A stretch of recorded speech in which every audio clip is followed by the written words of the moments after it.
In 1970, Detroit was shrinking engines, slashing costs, and bracing for the end of an era. Chrysler's response was a 4,300-pound coupe with a 440 V8 engine, fiberglass panels, hand-painted gold striping, and a production run capped at just 501 units. It might be the most over-engineered car any American manufacturer built that decade at exactly the wrong moment. And no one understood what it actually was. A machine like this was not supposed to happen in 1970. While Detroit's biggest names were quietly gutting horsepower and shrinking sheet metal, Chrysler rolled out a coupe that looked like it had crashed the party from a different era, long, wide, and unapologetically heavy. The 300 Hurst stood over 18 feet from nose to tail, weighed in at more than 4,300 pounds, and wore a paint scheme so audacious it had to be applied by hand. Gold stripes raced across a blinding white body, running the full length of the car. Each one was brushed on in the paint shop by a real person, not a robot or a template. This was not a subtle car. It was a showpiece, a rolling contradiction. Arriving just as federal regulators were tightening the screws on emissions, insurance companies were punishing anything with a big engine, and gas prices were starting to climb. Yet here was Chrysler, partnering with Hurst Performance, slapping their name in chrome across the hood, and building a car that looked ready for a parade lap at Daytona, not a run to the supermarket. Everything about it was outsized. The fiberglass hood and trunk, the massive 440 cubic inch V8 engine under the scoop, the luxury price tag hovering near $5,000, more than some houses in the Midwest. Only 501 would ever be built, each one a statement piece at odds with its moment. The 300 Hurst did not just ignore the writing on the wall, it painted over it in gold and white. Why did Chrysler go all in on excess when the rest of the industry was pumping the brakes? The receipts are out there, hiding in old brochures, engineering memos, and auction ledgers. The answers start with the car's very existence, a paradox on wheels begging to be explained. A closer look at the paperwork behind the 300 Hurst reads like a ledger of excess. The Chrysler parts catalog for 1970 lists a hood and trunk lid made not from steel but from fiberglass, rare even among high-end cars of the era. Each piece carries a unique part number, stamped as official factory equipment, not some aftermarket add-on. The hood's functional scoop, molded right into the fiberglass, was designed to channel air with a seriousness usually reserved for race cars. The trunk lid is not just lightweight, it hides a vacuum-operated release, letting the driver pop it open with a button inside the glove box. The owner's booklet spells out the system in a tidy diagram, showing the vacuum lines snaking from the engine bay to the trunk actuator, a detail more at home on a European flagship than a Detroit coupe. Window stickers and dealer paperwork confirm the numbers. A curb weight north of 4,300 pounds, a price tag floating around $5,800 if you checked every box, and the 440 TNT V8, an engine rated at 375 horsepower and 480 pound-feet of torque. The Hurst-specific emblems, gold and white hand-applied stripes, and imperial-grade leather interior all appear as line items, each one bumping the price and the sense of occasion higher. Only 501 units were authorized, a figure that appears in the production ledger and is echoed in Hurst's own spec sheets. These are not just stories passed down by collectors, they are receipts stamped and signed showing a car built to a standard and a level of extravagance that had already started to vanish from Detroit's playbook. By early 1970, the world outside Chrysler's glass towers was closing in fast. Insurance companies, spooked by a wave of high-speed crashes and mounting claims, began rewriting the rules for anyone daring to buy a car with serious power. For a 375 horsepower coupe like the 300 Hurst, annual premiums could spike by 40% or more, turning performance into a luxury few could justify. Meanwhile, Congress had just passed the Clean Air Act, and the Environmental Protection Agency was preparing to enforce a new era of emissions standards. The days of the 440 TNT V8 were numbered because engineers knew the next round of rules would choke engines and force compression ratios down, robbing cars of the power that defined the 1960s. Even the way power was measured was about to change.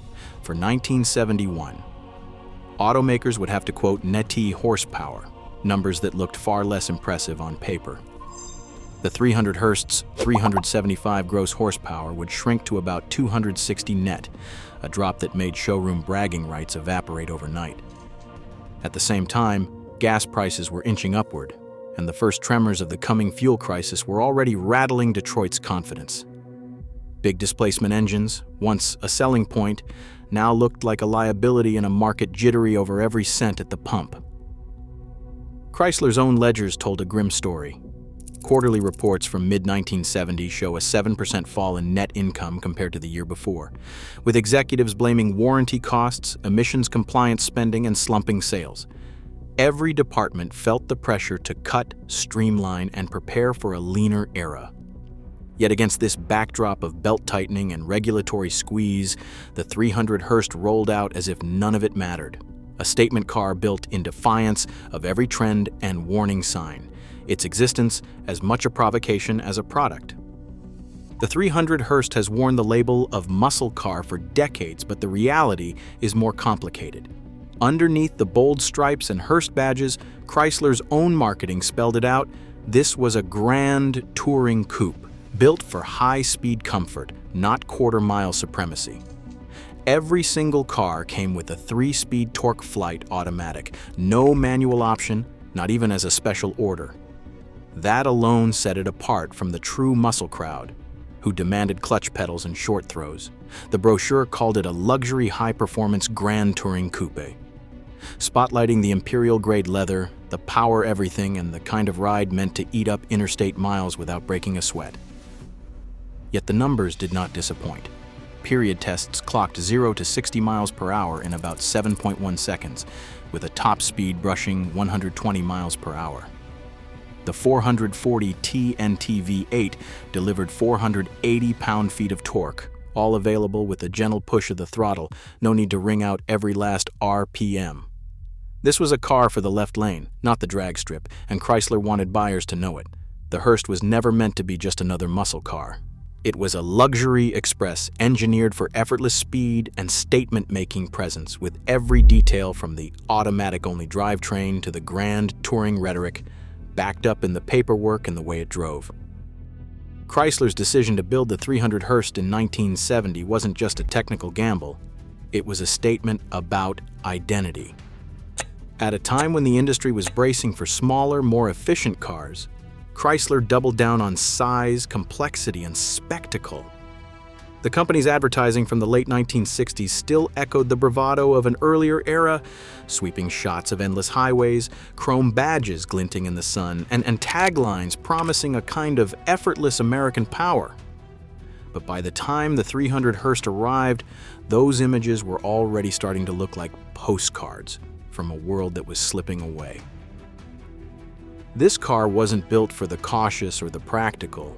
Every choice, from fiberglass bodywork to hand-applied stripes and a trunk that opened at the push of a button, insisted that engineering could still be extravagant, that luxury could still mean something visceral.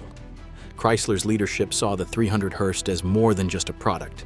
It was an act of defiance, a way to remind buyers of the brand's old swagger, even as new rules threatened to make such confidence obsolete. The 300 Hurst didn't just roll off the line, it arrived as a last gleaming artifact of Detroit's belief in its own myth, just before the lights started to dim. Compared to the downsized, efficiency-driven models that would soon follow, it stands as a monument to a kind of automotive optimism that the 70s would soon erase. Two stubborn myths have followed the 300 Hurst for decades: that it was a failed muscle car, and that it flopped in showrooms.